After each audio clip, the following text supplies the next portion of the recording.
Президентибиз Садыр Жапаровдун Бириккен Улуттар уюмунун 80-сессиясында сүйлөгөн сөзү көпчүлүктүн купулуна толду.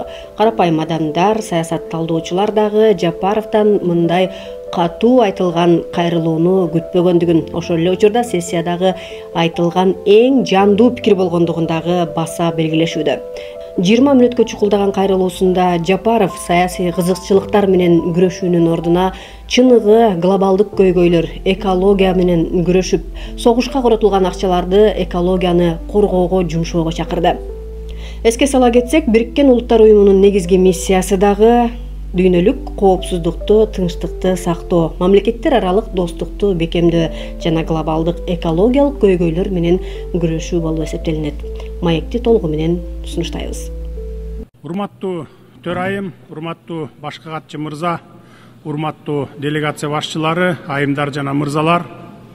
Алды менен Анна Лена Бербок айымды Бириккен Улуттар уюмунун башкы ассамблеясынын 80-сессиясынын президенти болуп шайланышы менен чын жүрөктөн куттуктап, ишине ийгиликтерди каалаймын. Быйыл биз дээрлик бир кылым бою жер жүзүндө тынчтыкты, коопсуздукту жана өнүгүүнү коргоп келген уникалдуу уюм Бириккен Улуттар уюмунун 80 жылдыгын белгилеп жатабыз. Өткөн 80 жылдын ичиндеги көптөгөн чыр-чатак, жаңжалдарга карабастан, Кудайга шүгүр, дүйнө 3-чү дүйнөлүк согушка дуушар болгон жок. Мындай алааматты болтурбоодо албетте Бириккен Улуттар уюмунун орду чоң. Уюм эл аралык баарлашуунун аянтчасы гана болуп кала бербестен, глобалдык кагылышуулардын алдын алууда өзгөчө ролду ойноду. Бүгүнкү күнү дүйнөлүк саясатта регионализм тенденциялары күч алууда. Баалар өсүүдө, ликвиддүүлүк жетишсиз, экономикада санкциялар согушу уланууда. Терроризм жана экстремизм коркунучу бардык өлкөлөрдү тооруп турат.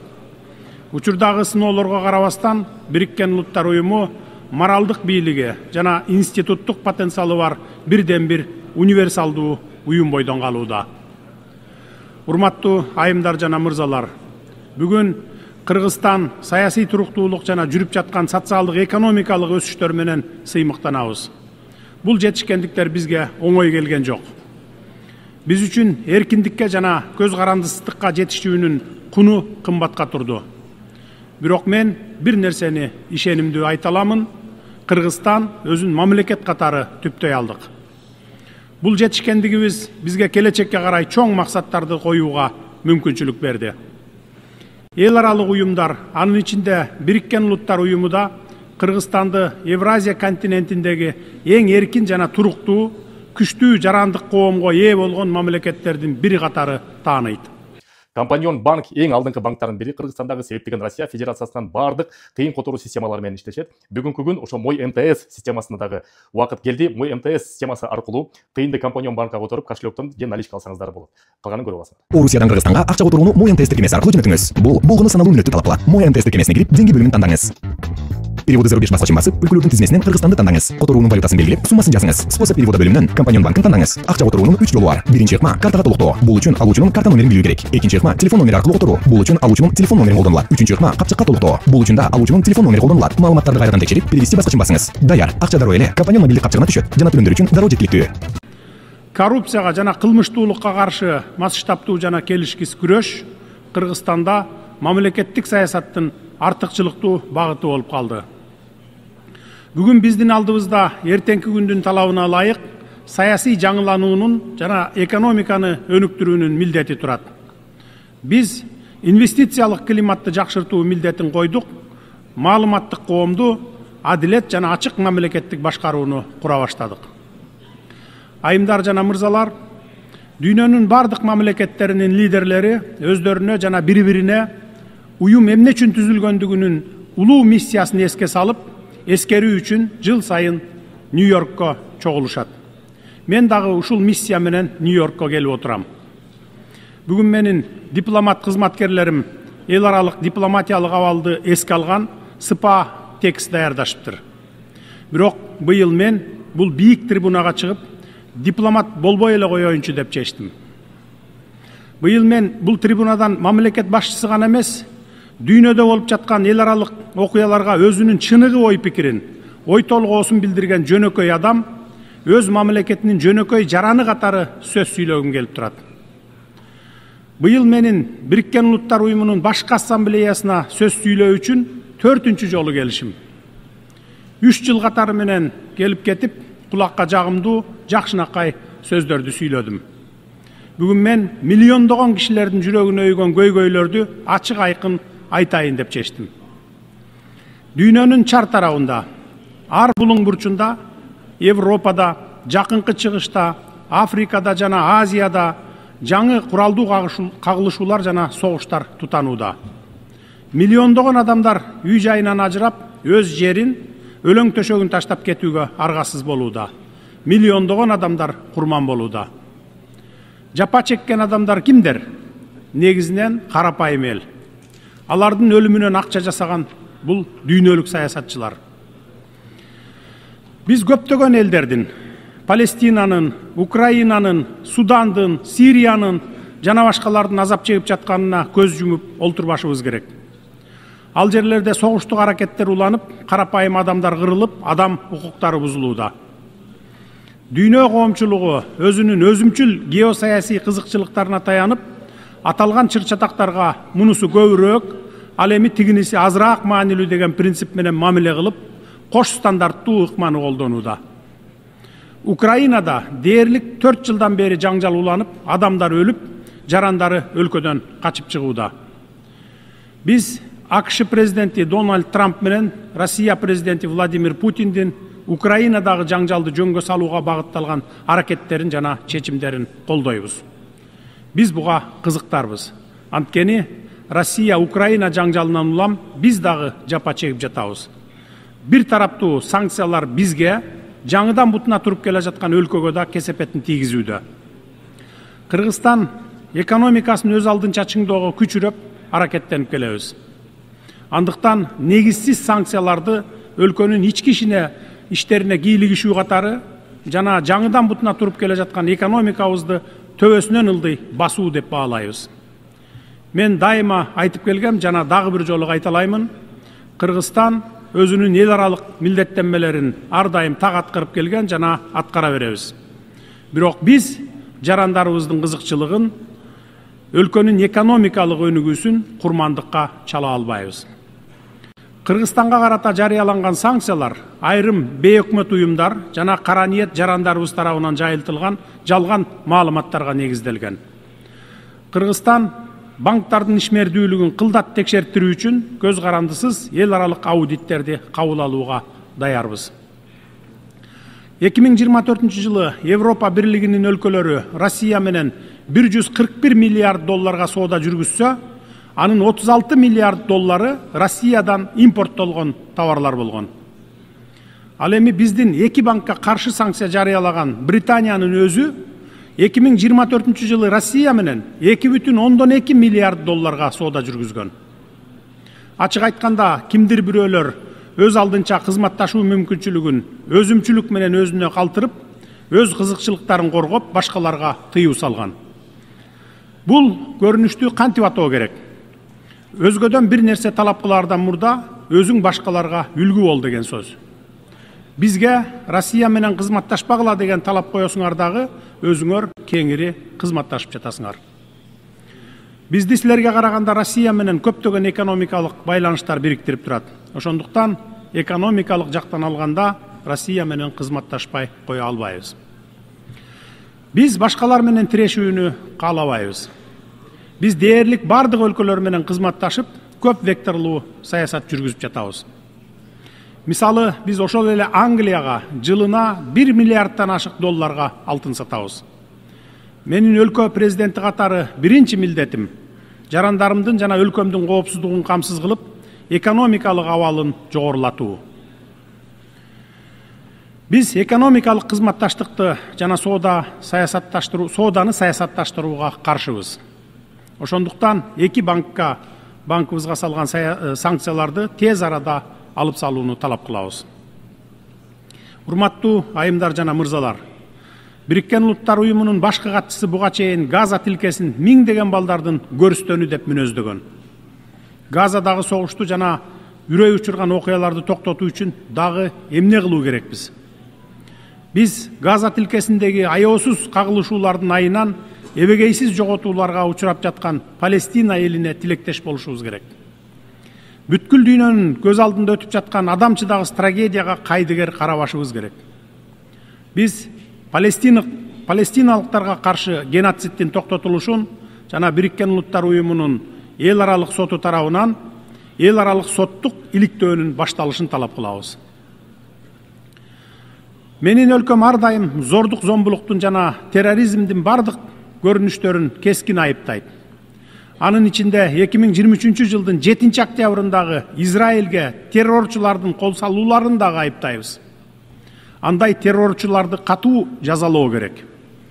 Бирок терроризмге каршы күрөшүүнүн, террорчуларды жок кылуунун өз ыкмалары, жол жобосу бар да. Ошол ыкмалар менен күрөшүш керек эле.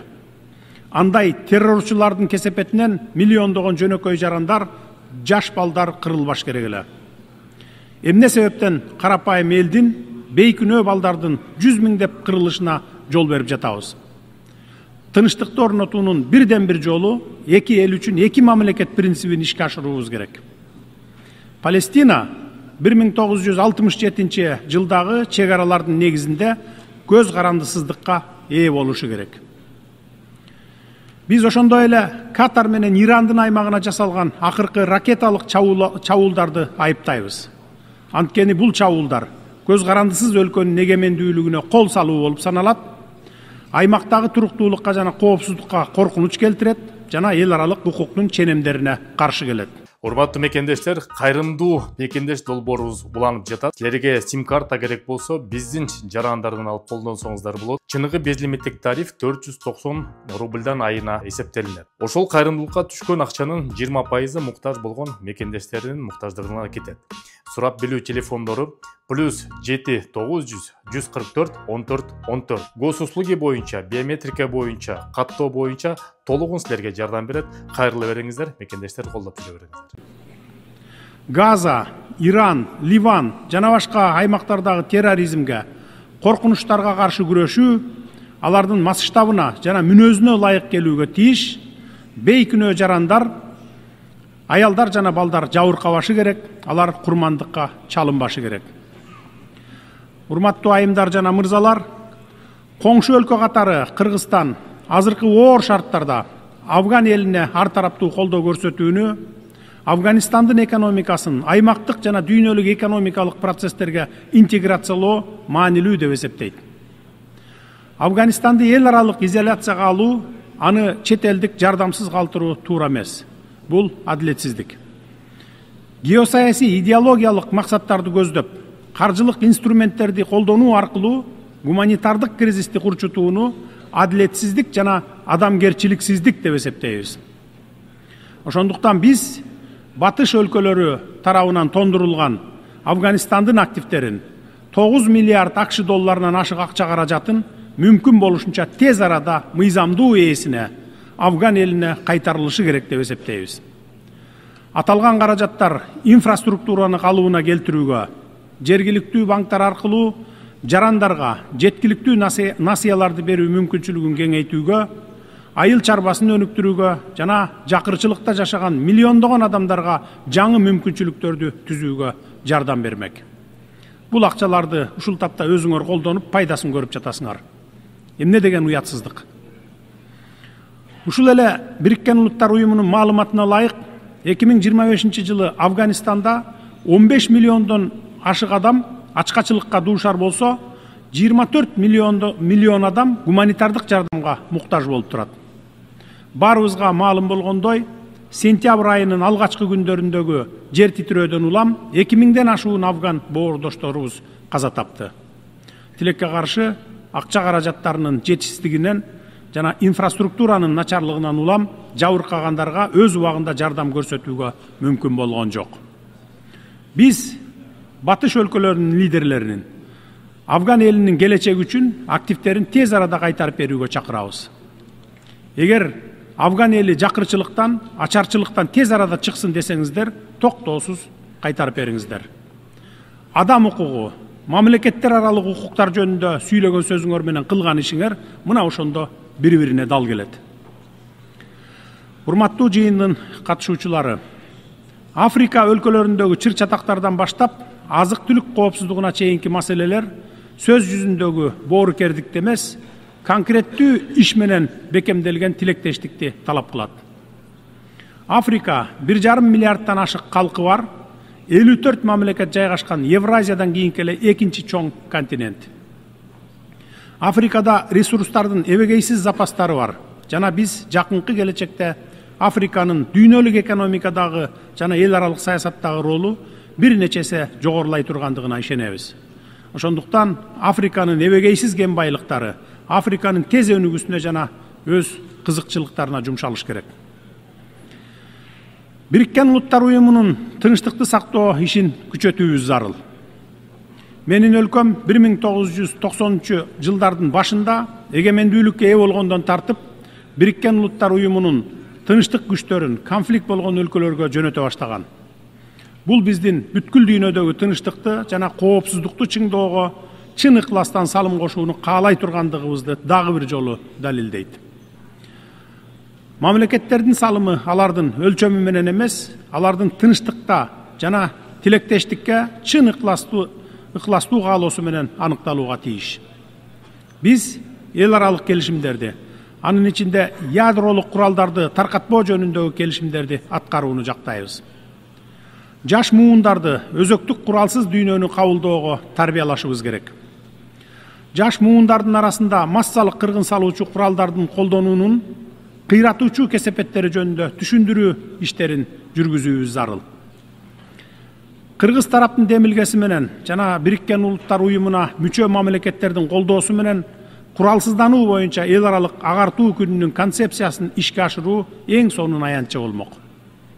Кыргызстан Борбор Азиядагы өзөктүк куралдан эркин аймак жөнүндөгү келишимдин демилгечилеринин бири жана депозитарийи болуп саналат.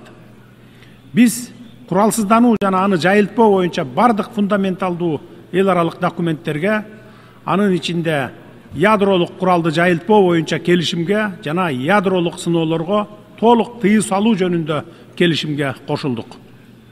Ырааттуулук принцибине ылайык Кыргыз Республикасы өзөктүк куралга тыюу салуу жөнүндө келишимге кол коюу жөнүндө саясий чечим кабыл алып кол койдук. Биз планетабыздын ядролук куралсыз жашоого тийиш экендигине бекем ишенебиз. Адамзаттын бул ойлоп табуусу жалаң гана тынчтык максаттарга колдонууга тийиш. Урматтуу айымдар жана мырзалар, туруктуу өнүгүү жана аймактык интеграция үчүн Борбордук Азия өлкөлөрү тең укуктуу диалогко жана активдүү өз ара аракеттенүүгө муктаж.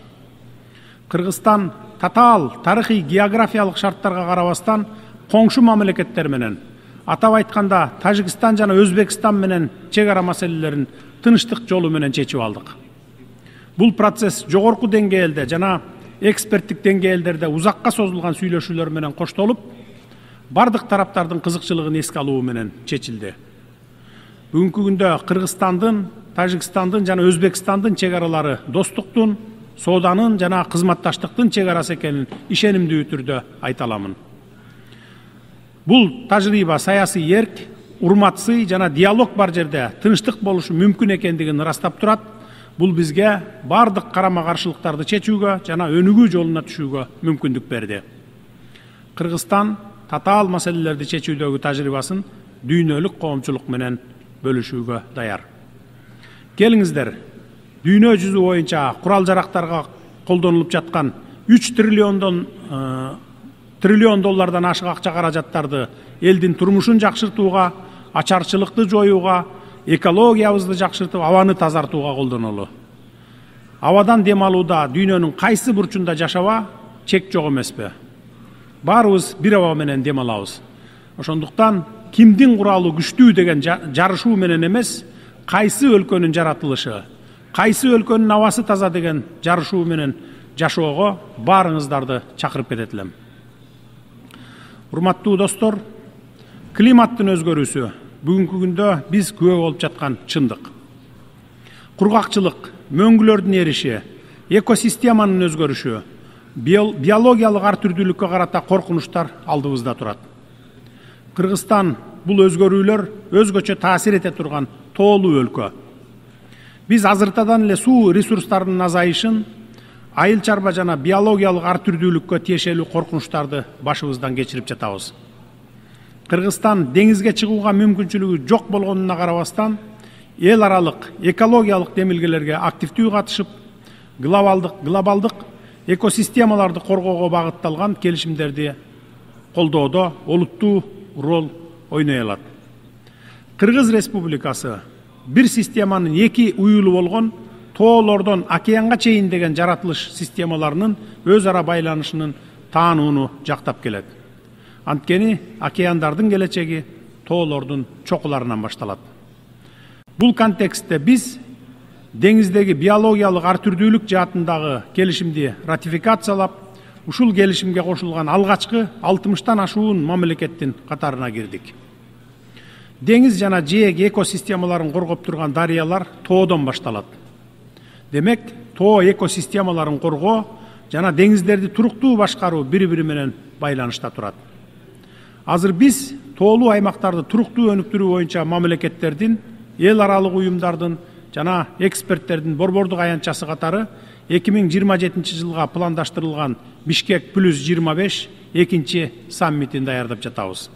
Барыңыздарды бул иш-чарага активдүү катышууга чакырабыз. Кымбаттуу достор, Бириккен Улуттар Уюмунун башкы катчысы Даг Хаммершельд өз убагында таамай айткандай, Бириккен Улуттар Уюму адамзатты бейишке алып баруучу үчүн эмес, адамзатты тозоктон сактап калуу үчүн түзүлгөн деген сөзү бар. Бүгүнкү күндө бул сөздөр мурдагыдан да актуалдуу. Уюм согуштун үрөй учурган азаптарынан жаралган, бирок кызматташтыкка, диалогко жана сый урматка болгон ишенимдин аркасында жашап келе жатат. Бүгүнкү күндө анархияга жана бир тараптуу чечимдерге каршы калкан катары көп тараптуу системаны сактоо жана өнүктүрүү мурдагыдан дагы маанилүү. Заманбап чакырыктарга жана коркунучтарга адекваттуу эл аралык жаңы механизмдерди түзүү зарылдыгы бышып жетилди. Биздин уюм өзгөрүүлөргө муктаж жана бул учурдун талабы азыркы реалдуулук. Ушул контекстте биз Бириккен Улуттар Уюму 80 аталышындагы Бириккен Улуттар Уюмунун системасын реформалоо боюнча башкы катчынын аракеттерин колдойбуз. Мындан тышкары, Бириккен Улуттар Уюмунун Коопсуздук кеңешинин ишин өркүндөтүү жана реформалоо убактысы келди. Азыркы учурда Бириккен Улуттар Уюмунун Коопсуздук кеңешинин 15 мүчөсү дүйнөнүн бардык мамлекеттеринин тагдырын иш жүзүндө чечип жатышат. Алардын биргелешкен позицияга келүүсүнөн согуш менен тынычтык, коопсуздук жана туруктуулук маселелери көз каранды. Мындан да маанилүүсү, Коопсуздук кеңешинин туруктуу 5 мүчөсү туура эмес, адилетсиз чечимдерге ар дайым бөгөт коюу мүмкүнчүлүгүнө ээ. Кыргызстан Коопсуздук кеңешинин өркүндөтүү боюнча керектүү чараларды көрүүнү зарыл деп эсептейт жана бул чаралар көпчүлүк мамлекеттердин кызыкчылыгын эске алышы керек. Ушуга байланыштуу Бириккен Улуттар Уюмунун Коопсуздук кеңешинин реформалоонун бардык маселелери боюнча ыкчам жана компромисстүү чечимге жетишүү абдан маанилүү. Бул реформа универсалдуулук, кеңири географиялык өкүлчүлүк принциптерине негизделип, Бириккен Улуттар Уюмунун мүчө мамлекеттеринин колдоосуна ээ болуусу зарыл. Кыргызстан Африкалык мамлекеттердин Коопсуздук кеңешине мүчө болуу укугун кеңейтүүнү жана тарыхый теңсиздикти жоюу аракетин мыйзамдуу жана адилеттүү деп эсептейт. 60тан ашык мүчө мамлекет, алардын ичинде Кыргызстан да эч качан Коопсуздук кеңешине шайланган эмес, ошол эле учурда кээ бир мамлекеттер 5-6 жолудан шайланышкан. Бул адилетсиздик деп эсептейбиз. Урматтуу делегация мүчөлөрү, Кыргызстан дүйнөдөгү тынычтыкты, коопсуздукту жана туруктуу өнүгүүнү камсыздоодо өз салымын кошууга умтулууда. Дүйнөдөгү чакан мамлекеттердин маселесине Бириккен Улуттар Уюмунун көңүлүн буруу максатында Кыргызстан 2027-2028 жылдарга Бириккен Улуттар Уюмунун Коопсуздук кеңешинин туруктуу эмес мүчөлүгүнө өзүбүздүн талапкерлигибизди көрсөттүк. Буга чейин Коопсуздук кеңешине шайланбаган өлкөлөрдү колдоо, Бириккен Улуттар Уюмуна мүчө мамлекеттердин тең укуктуулугун белгилеп, уюмдун беделин көтөрөт жана ага болгон ишенимди бекемдөөгө өбөлгө түзөт. Биз адилеттүүлүк принцибине ишенебиз. Ошондуктан Бириккен Улуттар Уюмуна мүчө мамлекеттерден кийинки жылдын июнь айында өтө турган шайлоодо Кыргызстанды колдоп коюңарды өтүнөмүн. Ар бир мамлекет Коопсуздук кеңешинин мүчөсү болууга жана дүйнөдөгү тынчтык менен коопсуздукту сактоого өз салымын кошуу мүмкүнчүлүгүнө ээ болууга тийиш. Биз Коопсуздук кеңешине олуттуу маселе сунуштай турган тажрыйбасы бар мамлекеттердин катарына киребиз деп ишенимдүү түрдө айта аламын. Биз эл аралык укукту, адилеттүүлүктү, адам укуктарын коргоону бекем карманабыз жана өз ара урматтоого, кызыкчылыктардын балансына жана келечек муундардын жоопкерчилигине негизделген көп тараптуу системаны колдойбуз. Урматтуу айымдар жана мырзалар, учурдун чакырыктары жалпыбызга тиешелүү жана аларга карата жоопторубуз да бирдиктүү болушу керек. Айткан сөзүбүз менен ишибиз дал келүүсү кажет. Биз аракетсиздикке жол бербешибиз керек. Дүйнө аракетти талап кылат. Планетабыздын келечеги баарыбыздын жалпы жоопкерчилигибиз. Көңүл бурганыңыздарга рахмат.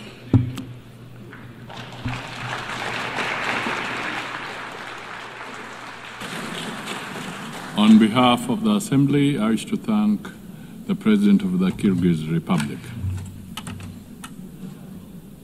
Урматтуу мекендештер, биз банк мер привилегия менен биргеликте атайын силер үчүн дебюттук карта Мекен карт ойлоп чыгардык.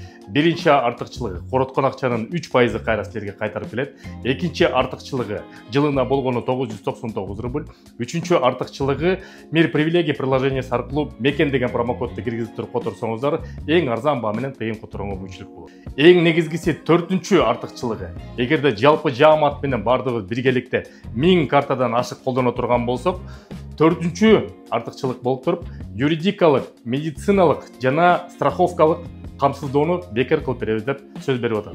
Бардыгыбыз жапатырма кошо картаны колдоналы. Сурап билүү телефондору +7 900 155 15 15.